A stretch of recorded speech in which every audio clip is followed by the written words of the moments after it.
So if you look at page 5, if you see there's some examples where we do have more walkability. We do have around USM and where there are sidewalks, and certainly Jeff Davis is a great example of how to make it pedestrian friendly. That's a great example. If you go to page 6, you're going to see where, Waffle House is virtually almost the only place from bridge to bridge where we don't have a sidewalk. Now, I know it wasn't the top priority right after Katrina, but had we had an ordinance or somebody saying, no, you got to put in a sidewalk there. But there's not, so you can walk almost from past Christian, Ocean Springs, and that little footprint of Waffle House. For them to put a sidewalk in now, it'd be a major ordeal. Had we asked for it ahead of time, just said, at least put a plan. Well, we don't have the money for it. Fine, just leave a space. That's the kind of thing I'm talking about. Or if you look at the churches north of the middle school, I can guarantee you, kids are going to walk between those buildings. They're going to do it.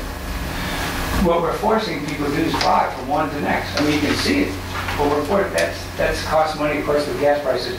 But kids will walk, so now we can provide, or at least for them to leave space.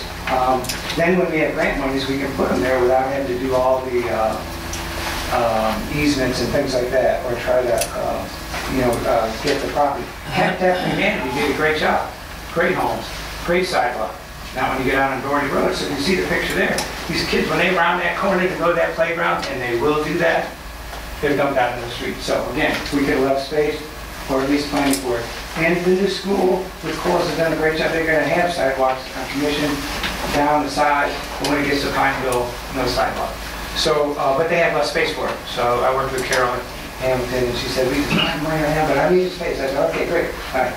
If you look at Walgreens, when it came in, they do still have the space for it, but, they didn't put it in. A little missed opportunity there. If you look at, even on Pineville Road with, I'm almost done here, but with the hospital, urgent care, whatever, nothing there, but if you go to Gulfport, they put them certainly around their facility there. So again, as new construction comes in, I know we're looking for an ordinance. I would encourage you, if the master plan doesn't get approved this year, is to consider a separate one. And to put it in, because then while you're working on all these things, you can have an ordinance that's helping you out, that's requiring everybody on any new construction to put in a sidewalk. If there's some reason that they shouldn't or can't or something, then they can come to you an exception, rather than the other way around. Right now we're having to, people are putting it in. Or the new shopping center on Beatline and I don't know if I have a picture of that one. On the next page, yeah, page 11. And this came up actually, one of the young girls was at the meeting at Carolyn Hamilton over at the Harper McCon a week ago. Carolyn Anderson was heading up, and this is for activities after school. The senior, she's such a bright student, but she said, I'm going to work down these roads, but I can't, there's no sidewalk there, there's no way to walk, I have to drive there. So that's the kind of thing that I think we can eliminate for future generations, is to start putting in sidewalks. And there's some new stimulus money. There's two things that we're going to be able to do, or I'm offering to help out. One is Anita's time, but also we're going to try to, I think, raise some money to provide some seed money for preliminary engineering. On top of it, Jeff Loftus and the Gulf Regional Planning, David Taylor has said that they'd like to meet with you, Mayor. We've talked about setting up a meeting around this time, and they'd be happy to meet, maybe even Friday, but whatever your schedule, and to offer perhaps some free engineering, or there's some firms out there that will do some gratis engineering to do something like, say, down Pineville, and they'll engineer it out. So when the new stimulus money comes, we can take advantage of that, because it has to be sort of shovel-ready project. It may not be final engineering, but enough to get the grant. Then once we get the grant, then we have to decide, well, do we want this $1 million, or however much, $500,000, $1 million? We may have to do a little extra engineering or something, or find the money for the engineering, but at least we're in the game. Today, we're not in the game, see, all the time. So I would just encourage, and what I'd like to see from you maybe is a little more time at the next meeting. We can, and the three things, there's really one big thing I'd like from this group, if I could, is just tell us we're not wasting our time. You know what I mean? Because I really feel like, and I know we're all busy and everything like that, but if there's other priorities, then, I'm not trying, then maybe we should be working on something else. But if it's the right thing to do, then there's the community, I think, will reach out and give out the resources they need to fill in the gaps. So the big commitment that we need is every time you see a project, it's got to decide, well, we're not required to. Okay, we'll leave space for it or engineer for it. If we would have on the bridges, now this is 5 years ago, but it's not that long ago, 6 years ago. If we would have had the engineering, this is where I mean, be a little critical of the past, but only, not pointing any fingers or anything, because we're all busy, but right before Katrina, we designed the bridges on Klondike, on Pineville, without sidewalks. No problem. Had we designed it with sidewalks, today they would have been paid for 100% free. Okay, now I think those bridges should just, they're on track, they're ready to go. I don't think we need to mess with those. There's a way to add sidewalks on later.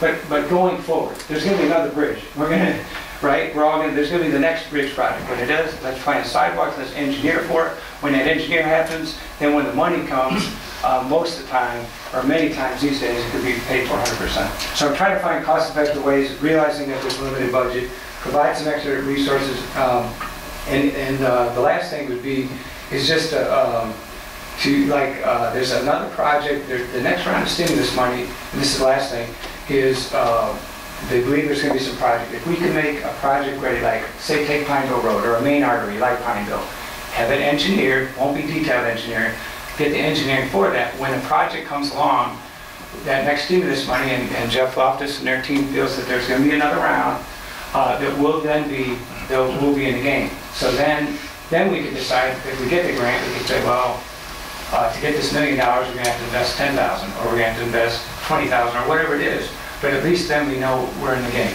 So that's what I'm throwing out tonight. You can go ahead and obviously keep this package, and and let me know what you think. I mean, are we doing the right thing? What what's the commitment level on sidewalk? But that's it. Hope I didn't do too much past my 10 minutes. Glenn, I appreciate it. I love your dedication. This has gone on a long time. I'd like to make one comment, Mayor, too, because Glenn and I have talked about this very issue with Fred and Carolyn when we were at some of the other meetings. But it has always, I guess, been my position that, and this is looking forward, and I'm beginning to kind of take that fork in the road and go a different direction, that had we already had our comprehensive master plan and smart code adopted, we would have this language in there. But here we are again, and I saw in the Planning Commission minutes that they were meeting tonight to have a work session about the smart code. But we were all involved with a work session with the Planning Commission, what, 2 months ago? Yeah. How long that's been? And I thought at that time we voted, there was a little bit of tweaking.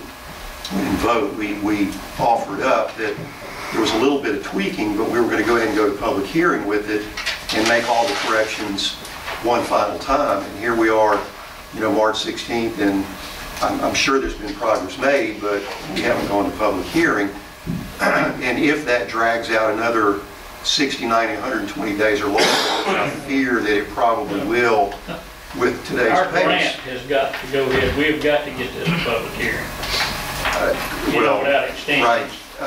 But I hear Glenn's plea then too, that while we're waiting on that, there are things that are still getting built that we don't have a requirement for sidewalks.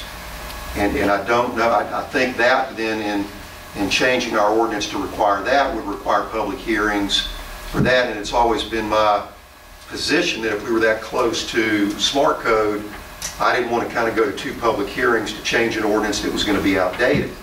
But I agree with Glenn, and I appreciate what you're doing, and Anita and Fred and your group. But so how do we do something like this in the interim? Because there are buildings that will be built.